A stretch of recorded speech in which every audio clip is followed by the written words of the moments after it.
Brazil has been very interesting and confusing as well in this international break. আপনারা জানেন এই March মাসের international ব্রেকে ব্রাজিল দুটো ম্যাচ খেলেছে, দুটো অত্যন্ত শক্তিশালী দলের এগেনস্টে ম্যাচ খেলেছে। একটা ম্যাচ খেলেছে ফ্রান্সের এগেনস্টে, একটা ম্যাচ খেলেছে ক্রোয়েশিয়ার এগেনস্টে। দুটো দলই গত 7-8 বছর ধরে কনসিস্টেন্টলি অসাধারণ পারফর্ম করছে। বিশ্বমঞ্চে আপনারা সবাই জানেন 2018 সালের ফাইনালিস্ট দুটি দল। সো এই দুটি দলের এগেনস্টে একটা ম্যাচে ব্রাজিল হেরেছে এবং একটা ম্যাচে ব্রাজিল জিতেছে, এবং দুই ম্যাচে আমরা ব্রাজিলের কাছে দুই ধরনের পারফরমেন্স দেখেছি, যে কারণে আমাদের কাছে মনে হয়েছে যে probably they very much confusing.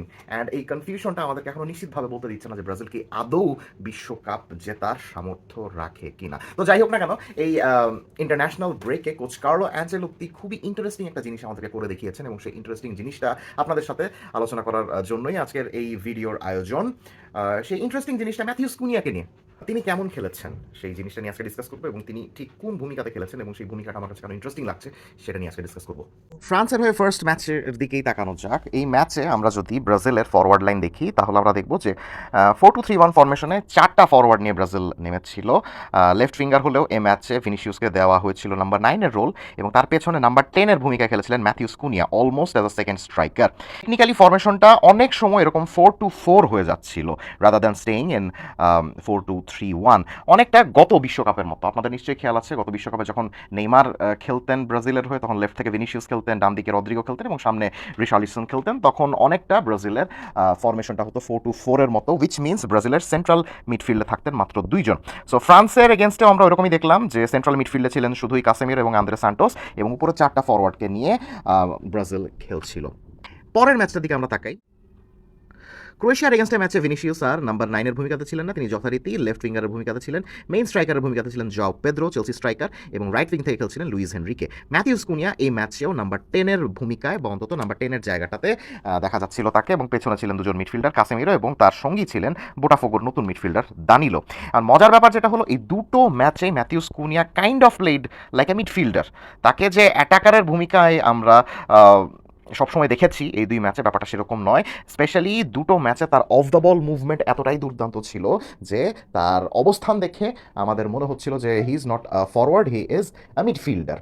So of the বল সিচুয়েশনে হোক বা অন দ্য বল সিচুয়েশনে হোক, এই সব জোনগুলো থেকে বল ক্যারি করে ম্যাথিউস কুনিয়ার সামনে চলে যাচ্ছিলেন, অনেকটা কাসেমিরো এবং দানিলোর কাছ থেকে বল নিয়ে বা ডিফেন্সিভের সকল জোনগুলো থেকে, মিডফিল্ডারের সকল জোনগুলো থেকে বল ক্যারি করে উনি ঢুকে যাচ্ছিলেন এবং অ্যাটাকের সঙ্গে একটা কানেক্ট করার চেষ্টা করছিলেন বারবার। সো এই ধরনের অ্যাক্টিভিটি এবং অ্যাট্রিবিউটসগুলো দেখে আমাদের কাছে মনে হয়েছে যে Carlo Ancelotti is trying to use Matheus Cunha as a connector who connects between central midfield and attacking midfield, যে কিনা এখান থেকে বল ক্যারি করে সামনে সামনে ঢুকে যেতে পছন্দ করে। গত বিশ্বকাপে যেই রোলটা আমরা নেইমারকে খেলতে দেখেছি, সো এই বিশ্বকাপে মোটামুটি 90% নিশ্চিত হওয়া যায় যে আমরা নেইমারকে দেখছি না হয়তো বা। সো নেইমারকে না দেখলেও গত বিশ্বকাপের ফরমেশনেই কিন্তু এই বিশ্বকাপে অন্তত এই দুটো ম্যাচে আমরা ব্রাজিলকে দেখলাম যে 4-2-4 বা 4-2-3-1 ফরমেশনে একটা ফ্লুইড নাম্বার 10কে নিয়েই কিন্তু ব্রাজিল খেলছে। ফ্লুইডিটি যে শুধু নাম্বার 10-এর মুভমেন্টের মধ্যেই রয়েছে ব্যাপারটা সেরকম নয়। ব্রাজিলের ফ্রন্টে যে 4জন খেলছে ম্যাথিউস কুনিয়ার সঙ্গে ভিনিসিয়াস জুনিয়র, জাও পেদ্রো, লুইস হেনরিকে, বা অন্য ম্যাচে আমরা যেটা দেখেছিলাম রাফিনিয়া অ্যান্ড গ্যাব্রিয়েল মার্টিনেল্লি, প্রত্যেকেই কিন্তু অনেক ফ্লুইড খেলছেন এবং চেষ্টা করছেন মিডফিল্ড থেকে দ্রুতগতিতে বল জোগাড় করে 1 ভার্সেস 1 সিচুয়েশনগুলোতে বল জোগাড় করে দ্রুতগতিতে আক্রমণে উঠে গিয়ে গোল করে আসার জন্য। এই ট্যাকটিক্সটা ফ্রান্সের এগেনস্টে খাটে নাই।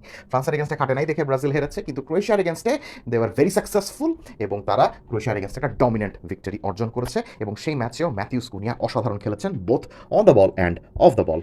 এখন এই 4-2-4 ফরমেশনের কিছু সমস্যা রয়েছে, যে সমস্যাটা আমরা গত বিশ্বকাপে দেখেছিলাম, এবং মজার ব্যাপার হলো গত বিশ্বকাপেও কিন্তু এই ক্রোয়েশিয়ার কাছে হেরেই ব্রাজিল বিদায় নিয়েছিল, এবং সেই হারা ম্যাচটাতে কিন্তু আমরা এই সকল সমস্যাগুলো বুঝতে পেরেছিলাম। 4-2-4 ফরমেশনের সবচেয়ে বড় সমস্যা যে জিনিসটা, সেন্ট্রাল মিডফিল্ডে মানুষ অনেক কম হয়ে যায়। কাসেমিরোর সঙ্গে দানিলো হোক বা অন্য যে কোনো মিডফিল্ডার হোক, অফকোর্স ব্রুনো গিমারেস এখন ফিট নন। ব্রুনো গিমারেস যখন ফিট হবেন তখন অবশ্যই উনি ব্রাজিলের এই সেটআপে যোগ দেবেন। সো ব্রাজিলের এই সেটআপে যোগ দিলে তিনি কি থার্ড মিডফিল্ডার হিসাবে যোগ দেবেন, নাকি কাসেমিরোর পাশে সেকেন্ড সেন্ট্রাল মিডফিল্ডারের ভূমিকায় থাকবেন, সেটার উপর অনেক কিছু নির্ভর করছে। বিকজ ব্রুনো গিমারেস আসার পরেও যদি কোচ কার্লো অ্যানচেলোত্তি দুটো সেন্ট্রাল মিডফিল্ডার নিয়ে রাখেন, তাহলে in most of the matches ব্রাজিলের সেন্ট্রাল মিডফিল্ডে কিন্তু মানুষ একটু কম থাকবে, এবং সেই ধরনের সিচুয়েশনে এই দুজন সেন্ট্রাল মিডফিল্ডারকে অত্যন্ত হাইপার অ্যাক্টিভ হইতে হবে, যে হাইপার অ্যাক্টিভিটির মাধ্যমে ব্রাজিল মিডফিল্ডের ব্যাটেলগুলা উইন করে অ্যাটাকের সাথে কানেক্ট করতে পারবে এবং সেখান থেকে গোল করতে পারবে। এখন এই বয়সে ক্যাসেমিরো রেগুলারলি অতটুকু হাইপার অ্যাক্টিভিটি দেখাতে পারবেন কিনা আমি ঠিক নিশ্চিত নই। একই কথা বলা যায় ব্রুনো গিমারেসের ক্ষেত্রে, তিনি এখনও ইনজুরিতে রয়েছেন। সো ইনজুরি থেকে তিনি যখন ফিরবেন তখন উনি ওইরকম হাইপার অ্যাক্টিভিটি দেখাতে পারবেন কিনা সেটার ব্যাপারেও কিন্তু আমি নিশ্চিত নই। সো এই ব্যাপারে সাহায্য করতে পারতো থার্ড একজন সেন্ট্রাল মিডফিল্ডার। চারটা ফরওয়ার্ড না খেলিয়ে যদি ব্রাজিল থার্ড একটা সেন্ট্রাল মিডফিল্ডারকে খেলাতো, তাহলে কাসেমিরোর বা ব্রুনো গিমারাইসের সঙ্গে যদি আরেকজন কোনো একটা মিডফিল্ডার থাকতেন, সেটা দানিলো হতে পারে, সেটা অ্যান্দ্রে স্যান্টোস হতে পারে, মিডফিল্ডের এই নিউমেরিক্যাল ব্যাটেলে অন্তত ব্রাজিলকে ম্যাক্সিমাম ম্যাচে হারতে হইতো না। সো এই জিনিসটা আমি অনেক ইন্টারেস্টের সঙ্গে দেখবো। আর যেভাবে ম্যাথিউস কুনিয়াকে খেলানো হচ্ছে almost as a third midfielder, Matheus কুনিয়াও কি মিডফিল্ডের ওইসব ফিজিক্যালিটি বা পাসিং বা ভিশন বা প্রেস রেজিস্ট্যান্স এই সকল দিক থেকে একটা প্রপার মিডফিল্ডারের মতো সেভাবে খেলতে পারেন কিনা সেটাও আমার দেখার অনেক আগ্রহ থাকবে। বিকজ ভুলভারহ্যাম্পটন হোক, অ্যাটলেটিকো মাদ্রিদ হোক, ম্যানচেস্টার ইউনাইটেড হোক, এ পর্যন্ত আমি ম্যাথিউস কুনিয়ার খেলা যতই দেখেছি, আমার কাছে মনে হয়েছে হি is a special player in a sense যে আপনি তাকে কোনো পজিশনে বেঁধে রাখতে পারবেন না, because he is not a number 9। আমার কাছে তার খেলা দেখে মনে হয় নাই that he is a number 10, যদিও তিনি ক্লেইম করতে চান যে তিনি অ্যাকচুয়ালি একজন নাম্বার 10। আপনারা কিছুদিন আগে ম্যাথিউস কুনি একটা সাক্ষাৎকার দিয়েছিলেন, সেই সাক্ষাৎকারে উনি বলেছিলেন যে তিনি অ্যাকচুয়ালি একটা নাম্বার 10, কিন্তু দলের প্রয়োজনে তাকে অনেক সময় নাম্বার 9-এর ভূমিকাতে খেলতে হতো। যেমন অ্যাটলেটিকো মাদ্রিদ যখন তাকে কিনেছিল, তাকে নাম্বার 9-এর ভূমিকাতে খেলাবে বলেই কিন্তু কিনেছিল, এবং ওই ধারণাটাই পরবর্তীতে তিনি যতগুলো ক্লাবে গেছেন মোস্ট ক্লাবেই ওই ধারণাটা বজায় থেকেছে। তিনি দাবি করতে চান যে তিনি একজন প্রপার নাম্বার 10, কিন্তু তার খেলার স্টাইল দেখে, তার ভিশন দেখে, তার পাসিং কোয়ালিটি দেখে, তার মুভমেন্ট দেখে আমার কাছে মনে হয়নি যে ক্রমাগত ক্রিয়েটিভিটি দেখাতে পারে ম্যাথিউস কুনিয়ার মধ্যে। ওই ধরনের ক্রিয়েটিভিটি দেখানোর সামর্থ্য যে 24/7 আছে সেটা আমি বলবো না। সো আমার কাছে তাকে নাম্বার 10ও মনে হয় না, নাম্বার 9ও মনে হয় না। আবার আমার কাছে মনে হয় না that he is a proper left উইঙ্গারে যে সকল 1 ভার্সেস 1 কোয়ালিটি বা অন্যান্য অফ দ্য বল মুভমেন্ট বা সাইড লাইনে থেকে বল হোল্ড করা বা অন্যান্য যে সকল কোয়ালিটি একজন উইঙ্গারের থাকে, আমার কাছে মনে হয় না Matheus Cunha is that kind of a winger.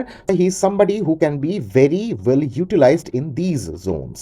আপনি যদি ম্যাথিউস কুনিয়াকে এই ধরনের জোনগুলোতে বল দেন, তাহলে তিনি তার অসাধারণ বল ক্যারিং অ্যাবিলিটি ইউজ করে এইভাবে ঢুকে গিয়ে ব্রাজিল বা অন্যান্য ক্লাবের আক্রমণে একটা পজিটিভ ভূমিকা রাখতে পারেন।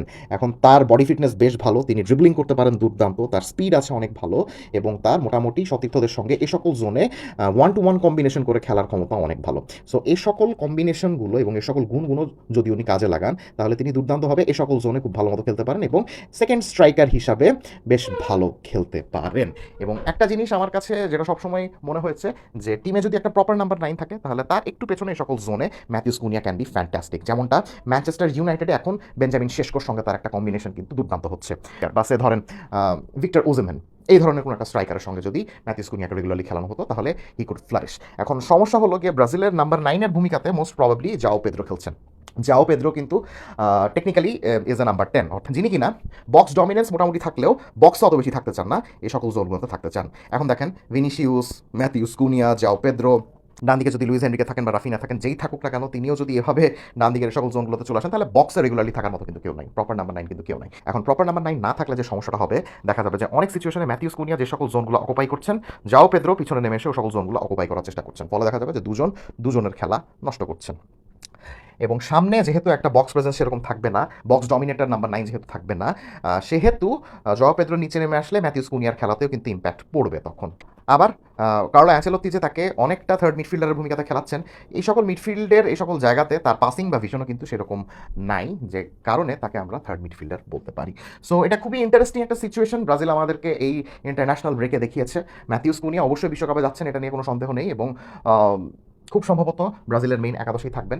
ব্রাজিলের মেইন একাদশে থাকলে ব্রাজিল একটা মিডফিল্ডারকে স্যাক্রিফাইস করে ম্যাথিউস কুনিয়াকে খেলিয়ে কতটুকু সাকসেসফুল হইতে পারে সেটা আমার দেখার খুব আগ্রহ থাকবে।